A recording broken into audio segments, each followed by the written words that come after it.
Hey, this is James Butler from the Houston Roughnecks, and this is the XFL show.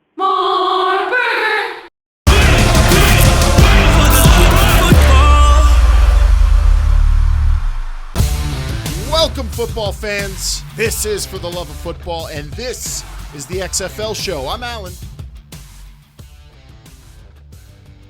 And I'm Bryant. And you know what? Right now, players and coaches are practicing social distancing instead of for week 10, Bryant. It would have been week number 10 this week. Do you know that? Do you realize that?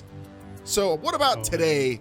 We look at where we are at in the XFL, actually. We got to be real. And we also have to look at where we may have been at this pivotal moment in the season. This is episode 128, and I just want to ask, Bryant, what if this was the last regular season week of the XFL season? There would be a lot on the line this week. I don't know if I'm going to make it through this episode, Alan, because there's going to be too many what ifs that get answered, and hopes and dreams will get shattered with all these what ifs, because there are tons of what ifs. We're going to go through some of them, I'm sure. But man, what if? And I got to look at it on your sign the entire episode. It's ridiculous. What if is the question of the day. What if the season played out? Where would we be? We're going to approach that subject for sure, and also see how the hands of fate may have touched upon certain players and teams. It's going to be a lot of debate on this episode. It's going to be a lot of fun, and you could definitely interact with that. What's that hashtag we're using for this one, Bryant? At XFL Show. The conversation is what hashtag XFL Show What If? XFL Show What If. Yes. Yeah, hashtag XFL Show What If. So join the conversation, join the debate on social media. It's gonna be fun because there's a lot of what ifs. Oh my gosh.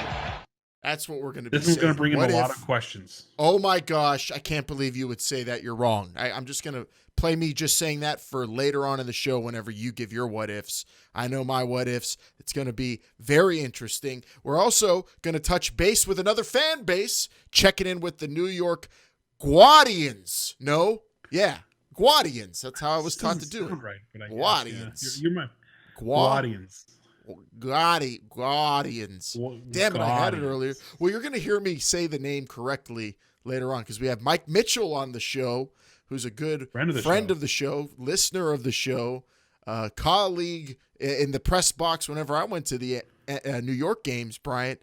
Guy loves the XFL with a deep passion and loves the New York Guardians with a passion. And we're going to talk Guardians with him in a little bit. And I'm going to try to get him to help me pronounce that correctly. We recorded that with Mike. He was tremendous, and that's going to be fun to check in with that fan base. Remember, we got the DMs open at XFL Show.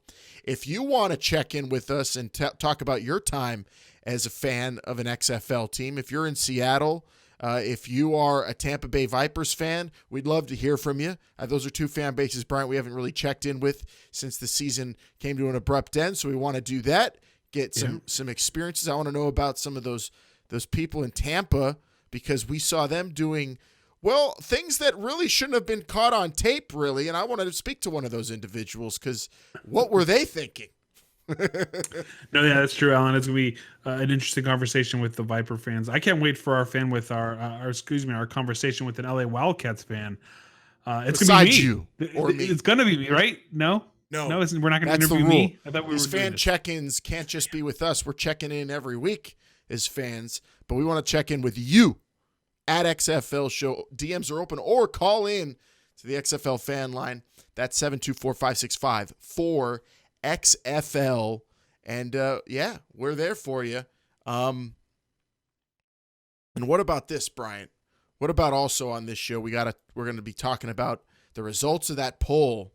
That poll the poll is officially closed. We're going to get into that. We're also going to look at some of the nicer memories when it comes to other people we interacted with in the during the XFL season, people who caught on a lot later than you and I, Bryant, because we were, of course, day oneers. But a lot of people caught on, and it was fun to see during that. So we're going to take you down, walk down memory lane. We are going to ask some hypotheticals this episode, check in with an XFL fan base.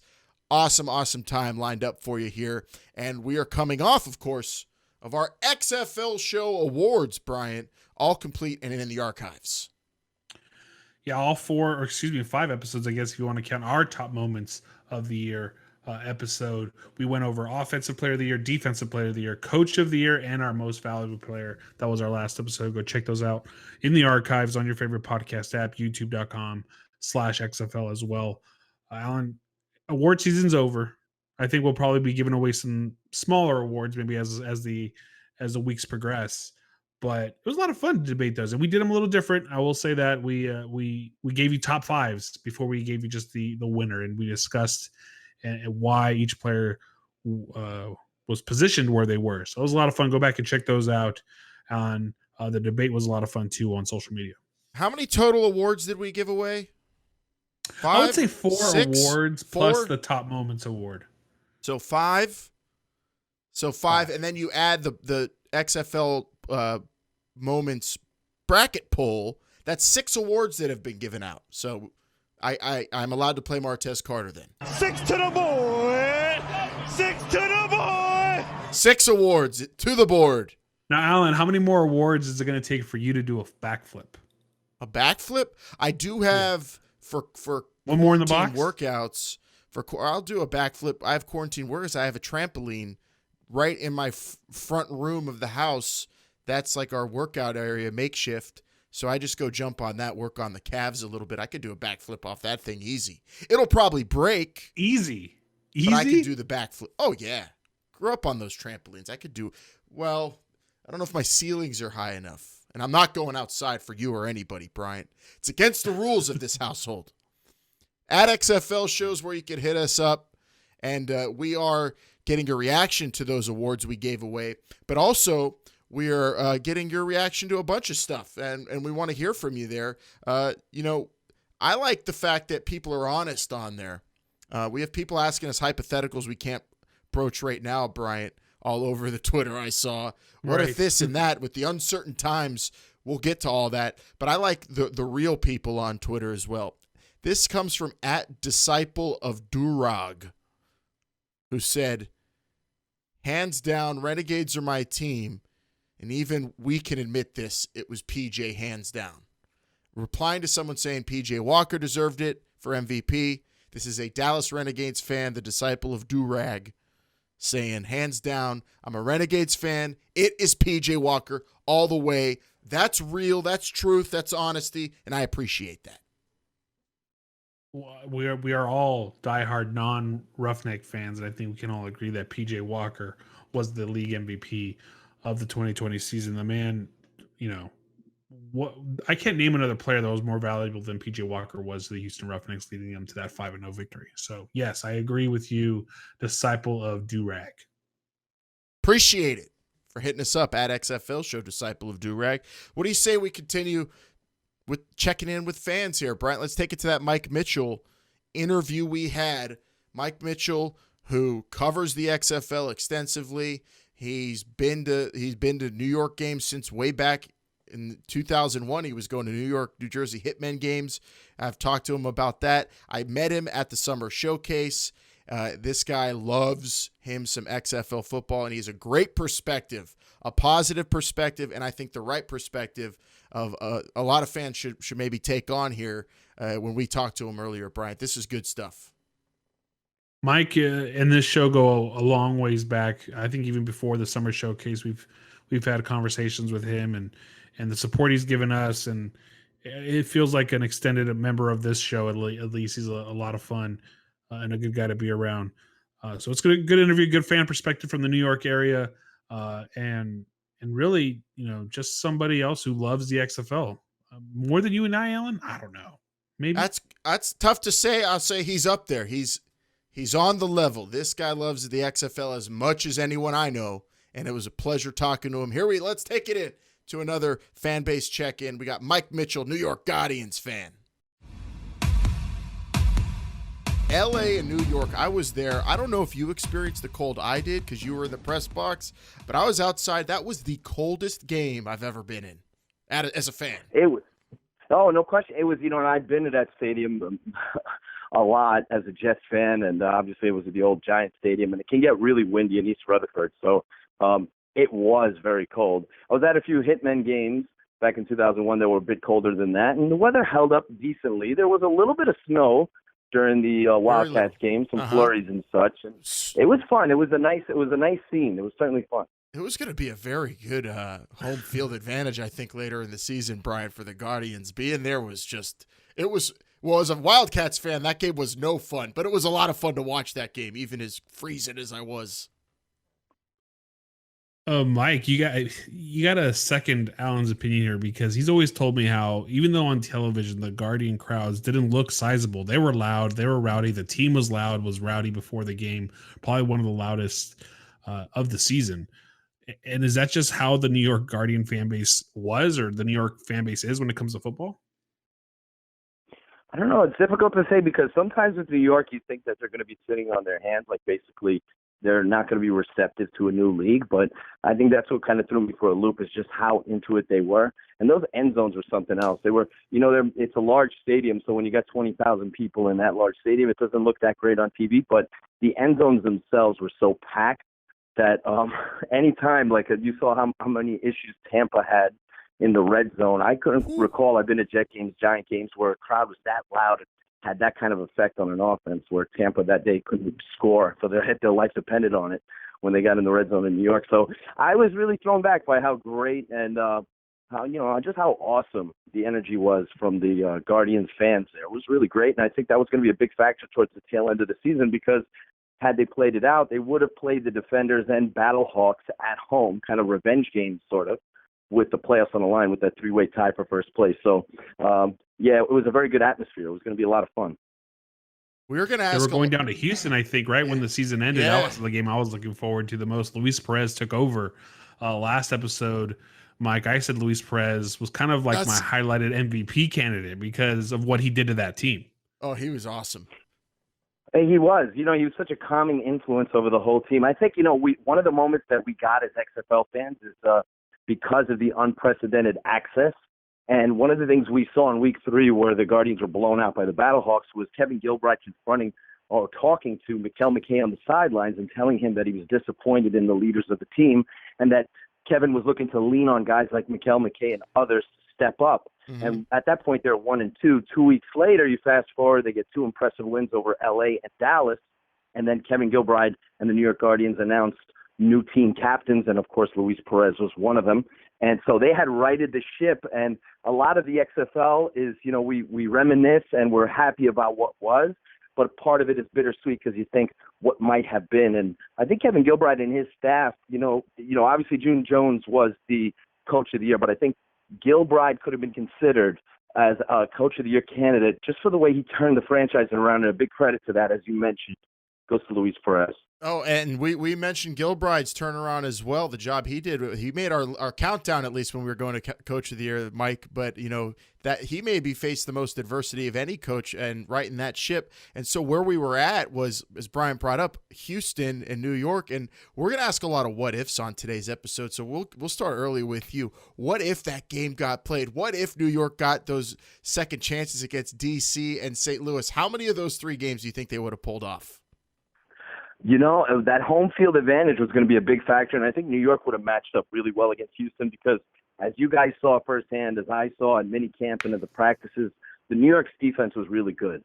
Their secondary was excellent. You're already seeing a couple of their defensive players end up in the NFL. I expect there'll be more. And their offense was finally coming around. The running game was good, obviously, with Darius Victor and such. So I think New York would have matched up well against Houston, because simply they had the DBs to at least be competitive with Houston spread out 4 wide receiver attack. So that would have made for an interesting environment. And New York, even though they were in a 3-way tie for first place, the tiebreakers were working against them, because they lost 2 blowout losses to DC and St. Louis. However, getting those 2 teams at home in week 8 and week 9 would have been huge. And then they would have finished the season in Tampa against Tampa. So I think New York had a chance, despite the odds kind of being against them, to make a run and push to possibly face someone like Houston in the championship. Obviously, we'll never know.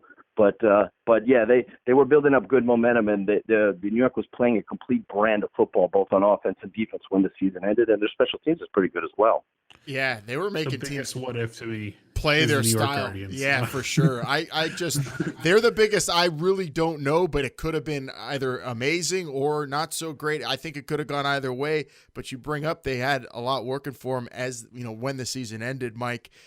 Real quick for me, I got to check in with the Guardians fan base, or is it Guardians? I don't know. I get a lot of crap for when I bring up that accent. Am I doing it wrong? Teach me. I don't know. You sometimes it sounds like you're doing a Boston accent. So it's like, park the car, Guardians. But you have to eliminate the R completely. No R's. So it's like, it's got to be like Guardians. Guardians. Guardians. I could get that "w" in there. Born and raised in Brooklyn, it's kind of, you got to eliminate. There's no R's, so you just got to turn it into an AW. So kind of that, or an AU, however you want to handle that. The Guardians, the LaGuardians. Yeah, you got it. There you go. The LaGuardians. I did it. Success. you got it, Alan. It took 10 weeks, but you got it, or maybe more than that. I don't know. Yeah, technically, before the playoffs, I did it. I figured it out before playoff time. Would have been week 10. Mike, you've been on this road longer probably than just about anybody close to us, if not longer than us. I will say you and Alan, I think, first met at one of the summer showcases, if I'm not mistaken, in New Jersey. Montclair, right? I saw Mike there. And Montclair was where Alan and I are walking the field with Oliver Luck, and I was trying to be professional and not be giddy and act like a fan. And it was like surreal to be walking the field looking at all these players work out and Oliver Luck just talking to us about different elements of the league, different elements of the players, and how it felt to the league to be building itself up brick by brick. And it was quite an experience. It was great, and it was great to be there next to Alan because you guys are original XFL fans. I'm an original XFL fan. We've been supporting this league ever since the very beginning, and of course when they announced the relaunch. So to see it build up, I think sometimes the journey is better than the destination. The journey was a lot of fun. Oh, for sure. And you're right, Mike. Yeah. I mean, you're perfect to speak on this because you're a lot like us. And when we reminisce back to that summer showcase, we were at that point just interested fans, interested enough to go to that summer showcase. And the league was welcoming enough, right, to just let us on the field and talk with Oliver Luck when we had really, I mean, a less welcoming league would have said you have no business here. But the XFL invited us, me, you, and a bunch of other people to really be involved. And, it made it that much more easier to embrace the league because they embraced us. To hear people who work in the league say that they're listening to the XFL show when they're at home with their kids. To hear people tell me that they read my articles. I'm like, oh, I hope they don't get mad at some of the stuff I wrote. Mm-hmm. So it's like, that was a heck of an experience to see that people in the league are aware of us, and we obviously were aware of them. We were fully invested in the league, and you root for the XFL, not as a league. You almost root for it. I treated the XFL anyway like it was one single franchise. So it's like when you root for your team to get good players and coaches. I treated the entire league like it was my favorite team. So, and it was easy. They made it very easy to embrace them, and then they proved it by the product they put out on the field. So it was great. It was a great experience for sure. Well, I'm with you on that one franchise thing there, Mike. But on Sundays when I was at Dignity Health Park, I was going for the Wildcats. I'll just put that there. Like, for example, you guys are doing the what if thing. As a supporter of the league, my favorite scenario would have been at the Battlehawks playing the Roughnecks in Houston for the XFL championship, and then Kenny Robinson playing in that game trying to intercept PJ Walker a day after or a couple days after being drafted by an NFL team. It would have been kind of an interesting scenario. What if Kenny Robinson stayed drafted by the Bengals and then he plays in the championship game against Houston? And we know St. Louis fans would have traveled to that championship game in Houston to watch that. So that would have been a great what if. That would have been really good. Or what if, L.A. stole it from Houston in the playoffs and then New York stole it from St. Louis. So we got a rematch of the coldest game ever in a much more acceptable climate in Houston. Mike, that would have been nice too. Well, LA was coming on for sure. Had the season ended, obviously Dallas would have squeaked into the playoffs based on the tiebreaker there, but it looked like we were headed towards a Josh Johnson, PJ Walker shootout in the West in the playoffs, and that would have been a lot of fun to watch. And they definitely had the capability of pulling off the upset and beating Houston, and perhaps repeating as XFL champs. That is LA. That is so. that would have been fun for sure. It was, but anyway, it was a lot of fun, man. That was 5 awesome weeks of football, and that road to those 5 weeks was even better. And we really appreciate you being a part of it all, riding along with us and experiencing all this. As a huge fan over of the Guardians. Well, we were Wildcats fans, but like you said, all XFL fans, man, you really put a good perspective on it. These are tough times, but it's good to talk some positivity about the league that way, and you always got that perspective, Mike. We always appreciate it. Thank you, and I appreciate you guys for sure. Thanks to Mike Mitchell, XFL diehard, Guardians diehard, for giving us a great perspective there, Bryant. Rooting for the league as if it was one franchise is awesome way to put it. Makes a lot of sense to me, and I just dig that guy's passion. I had fun watching a game with him earlier in the season, and pleasure to have him back on the show. He is a legit XFL superfan. Mike Mitchell, Rob Lowe, two people that cheer for a league and not a team. Alan, you're wearing your XFL hat. I switched it up a little bit. I'm wearing a DC Defenders hat today. But you're right. You're cheering for the XFL. We all were cheering for the XFL, except for on Sundays, like I mentioned when I was at Dignity Health Sports Park. I was cheering for the Wildcats maybe a little bit. But still. Appreciate Mike there for another check-in. And remember, we're looking for more fan-based check-ins. If you are a fan of the Vipers or the Dragons or the Renegades, we want to do a check-in with you. Hit us up at XFL Show. Slide up in those DMs or call us 724-5654-XFL on the fan line and volunteer. You could do a call, a Skype in. We're down. We're ready. We're here in the studio pretty much every day, ready to talk XFL with you. What do you say we take it now, Bryant, into this week's Cover 2? We got to get lined up, right, guys? We're on a 25-second clock. We got to run people on the field. The clock's going to start quicker than you think. We got to get back lined up and use the communication system to get it done. It's going to be exciting. This was an exciting bracket. Since we got no brackets this year with March Madness, Bryant, this is the next best thing. The top moment, the winner, was our top moment. The return. St. Louis. Duh. I mean, come on. It's been a foregone conclusion for weeks and weeks. We called this weeks ago. What if something, I don't know, we could do a what if maybe on this, but XFL football returns to St. Louis, I think, is just, it's catchy enough and it's good enough and the play was great enough. And that St. Louis fan base, is going to be behind that vote the entire time. So it was a foregone conclusion, I think, a long time ago, but it was still a great play and deserved number one. Congratulations to the Battlehawks, their fans, Josh Powell, and us, you and I, Bryant, for being there for the top moment of the season. I'm very proud to say I was there for that one. Yeah, that was one of my highlights of the season for sure, was being at that game in general, not just that kickoff. But here's a question stemming off of that I've been wanting to hear now since we did our top moments show. What was your favorite non-play moment of the season? We're not talking about on the field, between the hash marks, none of that. This is a moment of the XFL season that happened during a game, but not actually a play. During a game? During a game. That's going to, I know what you're going to say, and that's going to nix this. You're going to have to come up with something different maybe. But I will say my favorite moment had to have been Moss's halftime speech is definitely up there. But that counts during a game because that was at halftime. Yes. That counts. That would it's up there, but I think nothing's going to beat Moss's "You want it, I'm going to give it to you right now." I think that's hands down the best soundbite I think you can get from a coach.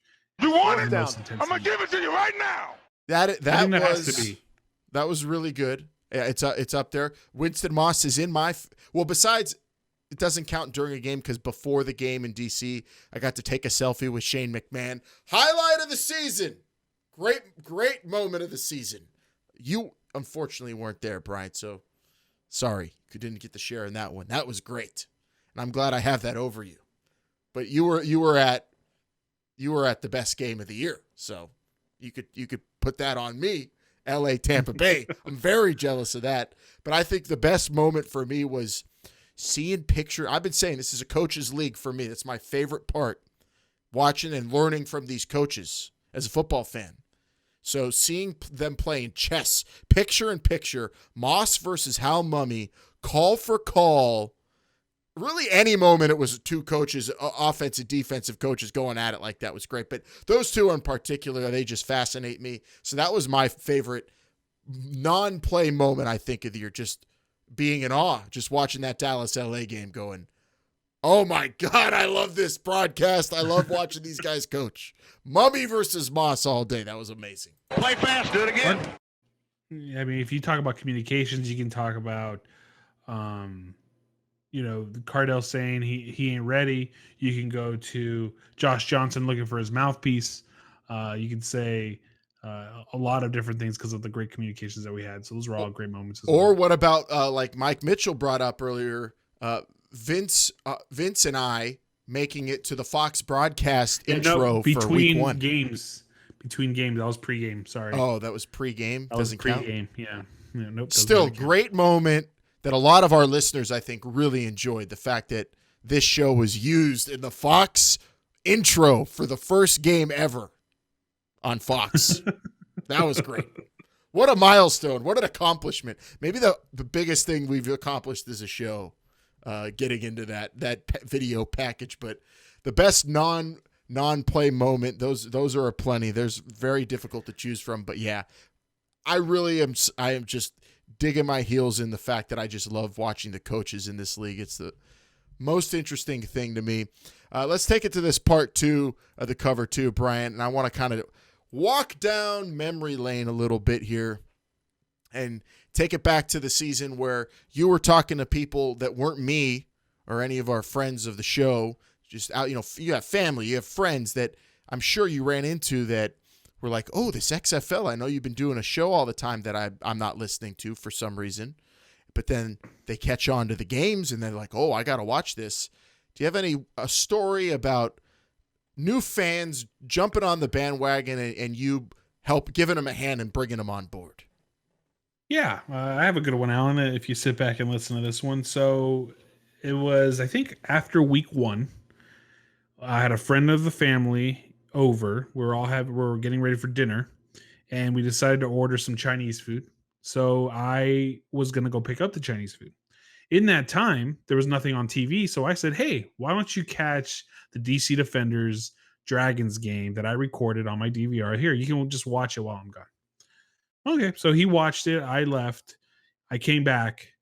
He's like, "Oh my God, I love this. This is better than college football." And then I made a fan from that point on. He watched every single game from that moment on.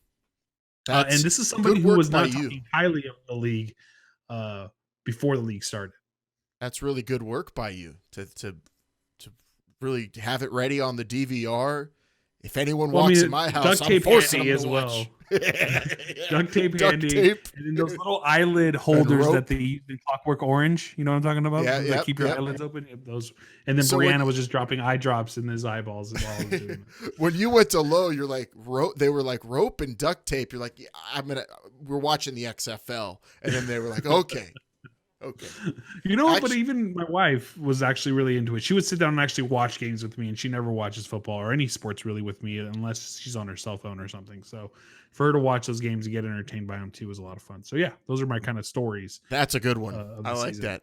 Yep. I've talked about them before, and I took them to that New York game. I have 16-year-old cousins, two boys out of 4 quadruplets, 2 boys, 2 girls. The boys fell in love. 4 quadruplets, 16 kids? No, 4 of them. They're quadruplets are 4. There's 4 kids. Got it. My cousins. Sorry, my bad. I get confused. My aunt's a saint. So the 2 boys are 16, and before the season started, they just are obsessed with fantasy football, and they don't even watch the games in the NFL. These kids are those fantasy players who play fantasy football, and then they don't even watch the game. They just look at their players on their phone.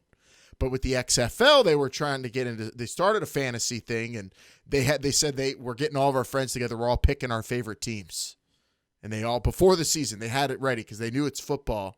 And then when the season started, I go to my grandma's house. They're there. We're all there for Steeler games. These kids, I have to beg them to sit and watch the game. But for the XFL, watching the games with them, eyes glued, no need for the Clockwork Orange thingy. They're all in it because it's access, it's action, it's fast. So that I noticed they were already in on the game, but then they just fell in love with watching the game, down to go to the game. I took them to the freezing cold LA, New York game. And I have a hot take stemming from this too, because these kids, the youth, I could tell they like sports, but really football is king. The fact that the XFL superseded everything else. Normally, I would be watching at this time of the year probably hockey with family members, young cousins and whatnot. All about football nonstop, all about the XFL during the season. It just proved to me how much more people do love football than any other sport in this country.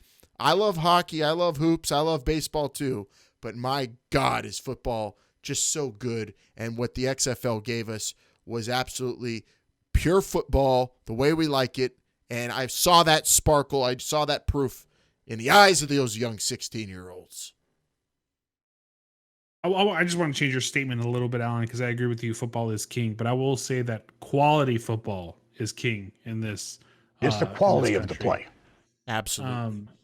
Alan, don't forget, you also had like a cousin-in-law or somebody who, after a game, he bought like $200 worth of Wildcats merchandise or something, right? My future, yeah, my cousin, my future cousin, or my cousin's beau, he also watching a game with my young cousins. He's in the Army too, so he told me he was, telling some of his boys in the Army as well, they got to be on the XFL. And he, a Pittsburgher, was all about the LA Wildcats.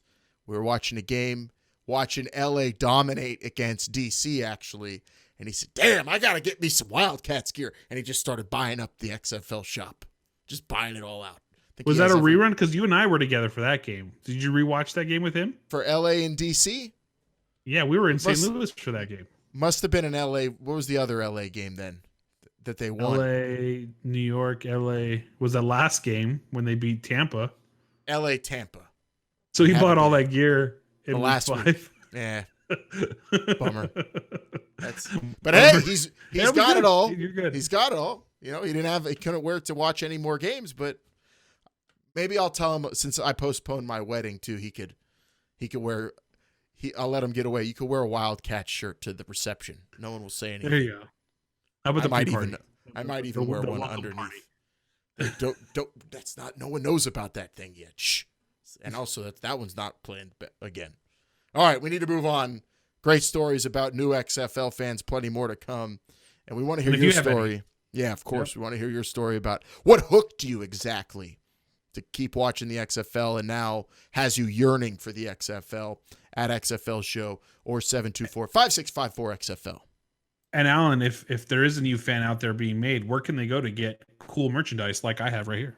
That would be XFLshop.com. That's the online store where Bryant picked up that sweet DC Defenders hat. That's where you could get, well, I don't have my ball out actually. I was actually playing catch. That was our workout today, was playing catch with our Battlehawks ball. My fiance and I. It's as much working out as we did today. But it was good. Got a good sweat on. We got it at XFLshop.com. Authentic team customized XFL footballs. They got the mini footballs too, Bryant. So now if you want to collect them, but you don't want to fork out all of it for all the nice, authentic, quality, beautiful leather footballs, you could get the mini footballs and have them all displayed since they're all custom to each team. You got to have all of them. They're all sweet. It's all on XFLshop.com. You can get ready to show off your XFL colors, your team colors at XFL Shop. Celebrate the love of football at XFLshop.com. Okay. We are through the cover 2 now. That was it. I have no bonus for that, Bryant. We talked to Mike Mitchell. What do you say here? We think a little outside the box and probably scream at each other a little bit, a little loud. It's gonna get a little loud here. I think we'll be pretty opinionated on these 5 questions we're going to ask. And it's going to be the same question for each of these topics, though. And it's going to be 2 words.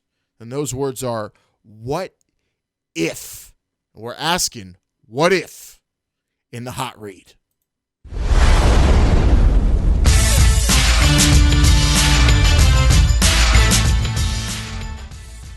Okay, what if is the question of the day. So right now, like I said at the top of the show, Bryant, everyone's practicing safe social distancing instead of for week number 10.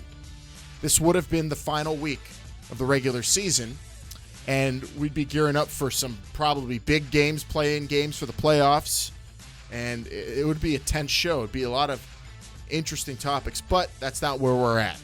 Currently, most of our attention in the XFL world, I would say, for me at least personally, is I'm anticipating the NFL draft.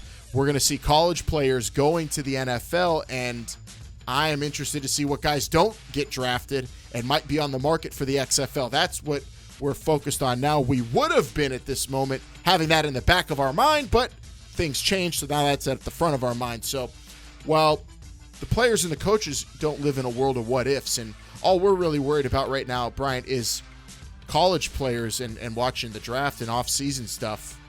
We can ask what if, because this is a podcast. That's what this is for. We're going to ask what if regarding just a few things from the 2020 season and what may have been with just a few tweaks of the hands of fate. They would have just moved an inch or two to the left or the right, Bryant. What if? We're going to start with what if, and we're going to go to Houston with our what if. And the question is, what if Connor Cook started for the Roughnecks instead of P.J. Walker? P.J. Walker would have started versus the Battlehawks in week 2. So what you're saying that L.A. would have beaten Houston in week 1 because of Connor Cook? Yeah. P.J. Walker won that game for L.A. You mean for Houston against L.A.? I'm sorry, for Houston LA against lost. LA, yeah. You realize, didn't Charles Chad Knopf get hit like 16 times in that game? Something like that, yeah. Yeah. But that's not what we're talking about. We're talking about I could have played quarterback for Houston in that game, and I would not have been hit that much. I would have got rid of the ball. And I've never played quarterback in a meaningful game in my life. Connor Cook being named the starter in Houston, I would say the Houston Roughnecks would have been 3-2, 4. They would have lost the game. I don't think they would be 5-0. PJ Walker extended plays. He made plays out of nothing half the time. I think PJ Walker, not to take anything away from Connor Cook, but PJ Walker was just that good this season. I'm going to say if Connor Cook started for the Roughnecks, he probably would have been an MVP candidate. I'm sticking with it. I'm sticking with my call of the Houston Roughnecks quarterback being in the best situation. If you go back and you ask and they give you an honest answer, and I mean, I wish we could do this. Is it a what if on top of a what if, Bryant? But what if we could ask Aaron Murray or Brandon Silvers or Luis Perez or even Josh Johnson? What if, and we said, what if you got to play in June Jones's offense? Would you have enjoyed it? Do you think you would have done what PJ did? I guarantee you all of them would say, hell yeah. Because playing in that system is so much fun. You get to do pretty much whatever you want. You get to sling it. To have the skill set of PJ Walker is one thing. He's special. Not a lot of guys can pull it off. But I think Connor Cook would have been able to. He's talented. I don't know. I mean, maybe. But again, I don't know the record-wise. Will the wins be there? Because P.J. Walker won them some games. He did. Maybe. I don't know about 5-0, but I definitely think he would have had some numbers. That's a fun what if to get our feet wet, toe dip into it. But now it's going to get serious, Bryant. Because our next what if L.A. had their chance inside the Battle Dome against the St. Louis Battlehawks? The game we were all anticipating. Oh, we didn't get it. We did not get it. Maybe the biggest dagger to the heart with the season getting cut short. But it's fun to think about now, at least. What if, knowing the trajectory LA was on, knowing what St. Louis had established, I think we would have probably seen the game of the year is what I think. I think LA would have had a shot.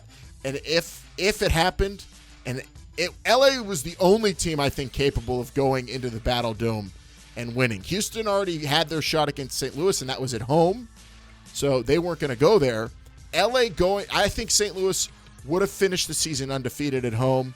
LA would have come close. I still would have picked St. Louis to win, and I still think they would have won that game, but nobody would have given them a better shot in that Battle Dome where the Battlehawks were so dangerous.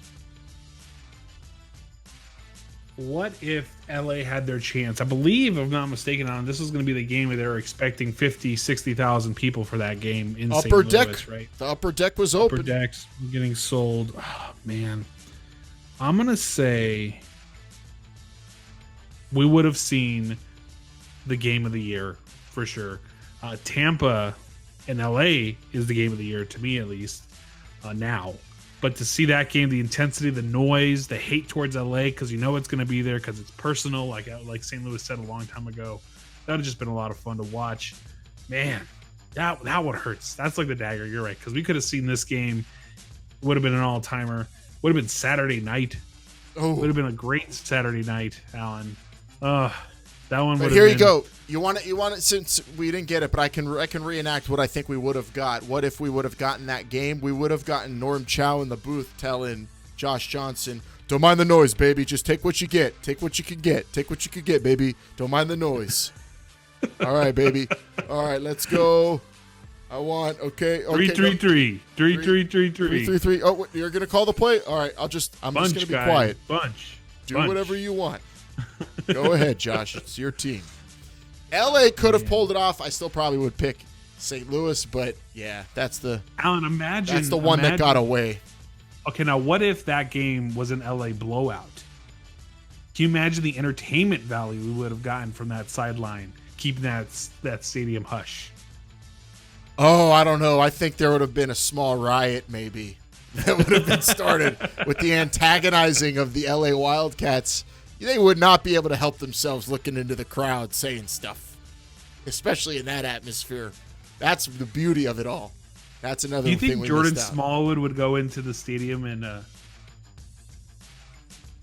do his pose into the fans?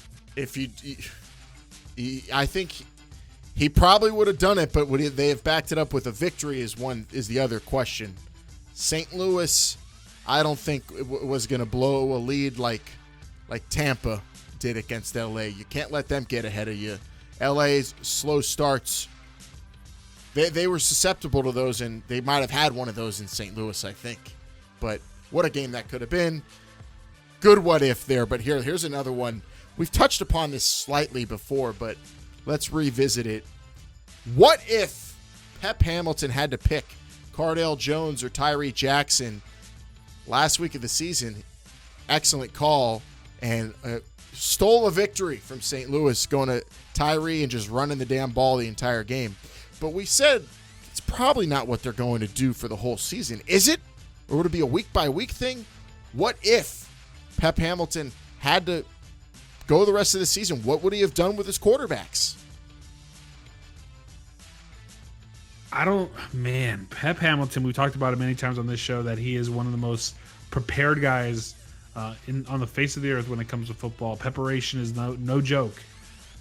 What would he have done? I think he would have played it by ear. I don't think he would have had a starter. He might have alternated them a little bit here and there depending on who they're playing. So you think at New York, they have great coverage. I might play Tyree to run it against them. Yep, exactly. Or if who'd they have left also? Did they have Houston left? DC, I believe, had Houston left. Yes, they had Houston left. He said, I'm going to throw in Cardale there because I'm going to need to score a lot. I'm going to have to throw the ball. You think he would have gone tit for tat? I think he would have done that. No way. You think he would have picked somebody going into week 6? I think Cardale was going to get this one back. I think he was going to take back over the reins. So for the rest of the season. He was in maybe a 3-week funk. Tyree Jackson just didn't have the accuracy for me to play the entire season, and I don't think you could go QB switching QBs all season long, especially when you're in with Pep first Hamilton, place. Pep Hamilton, with how prepared he is. If anybody could have done it, I guess it would have been Pep, but I don't think he would have tried because it's just not. I don't think that's a sustainable way to do it. I think Pep Hamilton has his week's worth of clothes laid out in front of him. That's how prepared this man is. He knows exactly what he wants to do for every single game for the season, probably so far. I don't know. I feel like he would have played it by ear. Well, that one would have been really interesting because how do you do that? How do you walk that tightrope and keep hold of first place in the East? DC was faced with a very interesting second half of the season. What if we could only debate the hypothetical? Let's go to our next one. This one I think might be an easier answer. What if Landry Jones made it back for Dallas, Bryant? You think he could have made it back in and fought hard to get them into the playoffs? He wasn't looking great when he was going out. He was throwing that ball all over the place and not to his own team. Short answer is no. No. Hey, Landry was important. Was Philip Nelson. No, That's the problem. Definitely. With Philip Nelson, hell no. But with Landry Jones, maybe they would have been competitive. But I didn't like Dallas's chances going the rest of the season. They had DC coming up in week 6. They were going to be at Tampa in week 7, Seattle week 8, and then Houston again in week 9. I mean, I could see just 3 losses there easily. We would have been looking forward to a Thursday game between LA and Dallas this week, Bryant. What if we got we didn't get any Thursday games in the XFL? What did you picture those being like? Going to work, interesting, a little weird. Rushing home for the game, so you could have your smorgasbord completely ready for LA and Dallas, and they would have been playing to maybe for a. Well, this would have been probably the play-in. This would have been the play-in game. Landry Jones back for this week in week 10 would have been a playoff game, or play-in for the playoff game, basically. I think Landry Jones wasn't integral, but that also tough to say how he would have been feeling coming off 2 injuries in one season. Landry Jones coming back would have kept him in it. I will say that. That even because Dallas already beat LA, they hold that initial tiebreaker. So even if they were down a game, going into this week, all they had to do was beat LA, beat that one team. They could go in 5-5 with the tiebreaker over LA. So I will say if Landry Jones returned, he probably would have thrown close to the most picks in the XFL. But he would have kept Dallas. He would have kept Dallas in the playoff picture. Yeah, I'm going to leave it at that. If Landry Jones came back, he would have thrown the most picks in the XFL. He wouldn't have had the most losses, though. He might have even been on the verge of the playoffs. And the best part about it all is he would have given great interviews owning up to it all. Alan. He was already tied for number 1.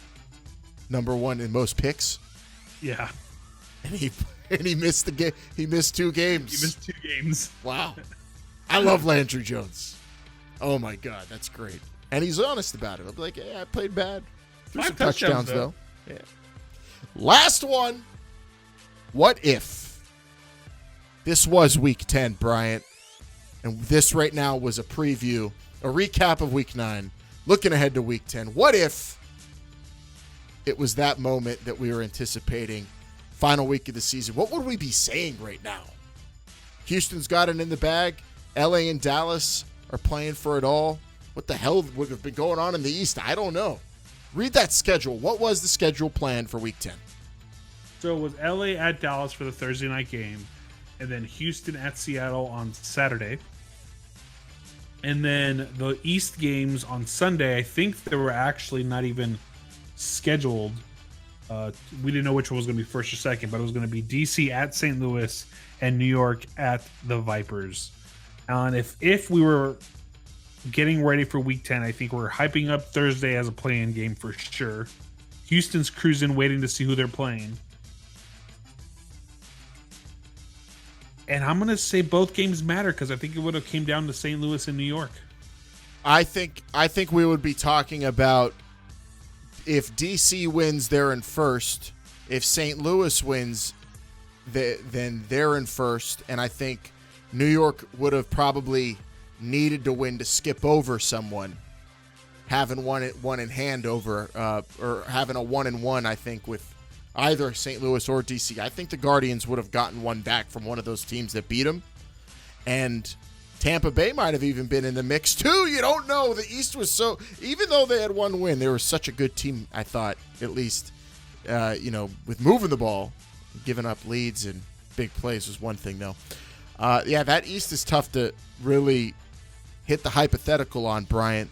I definitely think both of those games on Sunday, you're right, would have been stakes, playoff stakes, like the delicious WrestleMania steak I had on Sunday that was just so good. That's what Week 10 Sunday would have been like in the XFL. What would be something that we'd be talking about from Week 9? Probably the first Thursday game, because that would have been Dallas at Houston. I think Houston would have clinched the division there. The second Texas throwdown. Yep. I don't know. I think the only team that probably would have been eliminated by Week 10 would have been Seattle and then maybe Tampa, because Tampa still looked pretty good. They could have beat some of these teams. Do you think it's possible at all that we might be missing it? Do you think what if might be actually LA and Houston had it wrapped up and they were on a collision course for that Western playoff game? Could Week 10 have been Could Week 10 have already been wrapped up for LA and Houston to have the playoff spots? It would have been hard for LA to be that clear of Dallas, because Dallas had some winnable games in their slate. They had DC. They have Seattle. I gotta tell you, I was ready to start picking against Dallas every week from then on out. I was not liking their play. But LA, you never knew what team was going to show up. That's the other thing too with LA. So they were looking good. I don't know. What if though? Also, Houston. What if BJ Daniels was getting more reps? He might have turned Seattle around. Could he have? No? Is that a crazy what if? Probably not. 1-4, not looking good. No, I'm not gonna agree with you on that one. I'm reaching. I'm grasping for straws for Seattle. Yeah. I'm trying to show Seattle some love here. Tough for me to do, but I will say, what if this was Week 10? I'd be in a lot better mood than I am right now that we've talked about all these hypotheticals. I'll say that. But it's therapeutic nonetheless. Damn it! And that does it. Well, yeah, that was I don't know if I could even call that a trip down memory lane or not, Alan, but that was just what if we got a full season of XFL football? We'd be preparing for the playoffs. I'd be packing my bags, getting ready to go to Houston. I mean, for the LA and Houston game you're talking about, not the championship. I would have spent like 2 weeks there. Yeah. See, I strategically planned my paternity leave between this championship game to spend all my time out there. Really is what it was.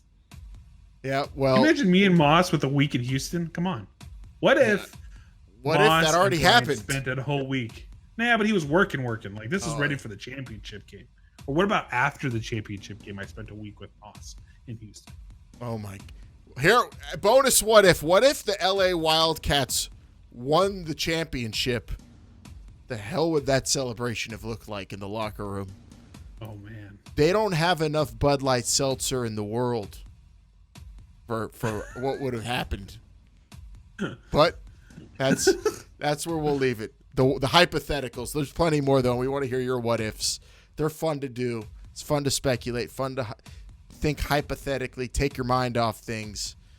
And we talked actually off air with Mike Mitchell. Hey, he was spinning the wheels on some hypotheticals after the interview, Bryant.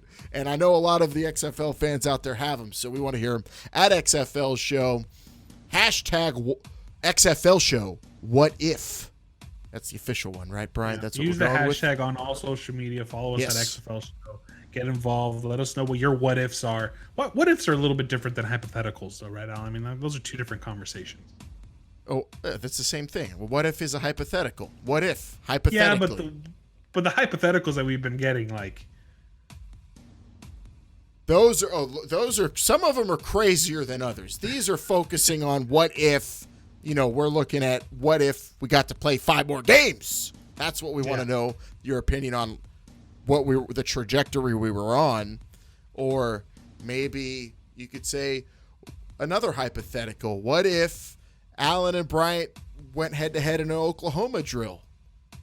We did that in high school. I won, by the way. But now, no, you did not win. Definitely not. I did win. I did won. You looked halfway decent at linebacker because I was so I totally good. beat you. I was like, duck, goose, and I came back before you got back down. Totally. That's just running away from me. Oh, get out of here. It's another what if, though. Right. What if we did it today? It's another question to ask. Let us hear your what ifs. I would get gassed before I even made contact. All right, Alan. Use the hashtag XFL I can't even walk down the street. I walk around the block. That's my whole workout. Oh, I'm pathetic. It's sad. Use the hashtag XFL Show What If on Twitter. Let us know what you think. Make sure you follow us on all social media platforms at XFL Show. Subscribe and listen to us every single Tuesday and Friday morning. We are here on your favorite podcast app: Apple, Google, Spotify, TuneIn. What other ones? There's tons of them out there. Go back and review the show. Review it. Get your Xbox controller and get the highlights ready and review the show on YouTube or your favorite podcast feed. Or on your phone. You could probably. I don't know if you could hook these up to your phone. I don't know. Someone smarter than me. I'll let you do that. Also, you can watch us on XFL.com. Oh, there's a or camera here. YouTube.com/XFL, the official YouTube page of the XFL. Yeah, buddy. That does it for another episode. We are going to be back on Friday morning to talk XFL with you. And we are going to have, a lot to say. I don't know about what, Bryant. I'm starting to look at these NFL draft lists, and I'm looking down them and looking at players from the combine and also players on college teams that I circled that I think maybe someone like Eric Galko is also circling. Actually, I'm trying to think like Galko. Okay, if you think you're circling the players Galko's circling, sit down. You are not circling the same players that he is circling. What if I could think like Eric Galko is maybe what next episode will be, and that's all I'm going to try to do. I want to be like Galko at this time. We are working on some guests for the show, football fans, so stick around. It'll be a lot of fun. We got plenty of season to talk about and a lot of things to look forward to, so make sure you stick with us here on the XFL Show. That is on Friday's the next one, so make sure you're subscribed so you can get it instantly, and we'll see you then. For Bryant, I'm Alan. This is the XFL Show. Remember, they're listening.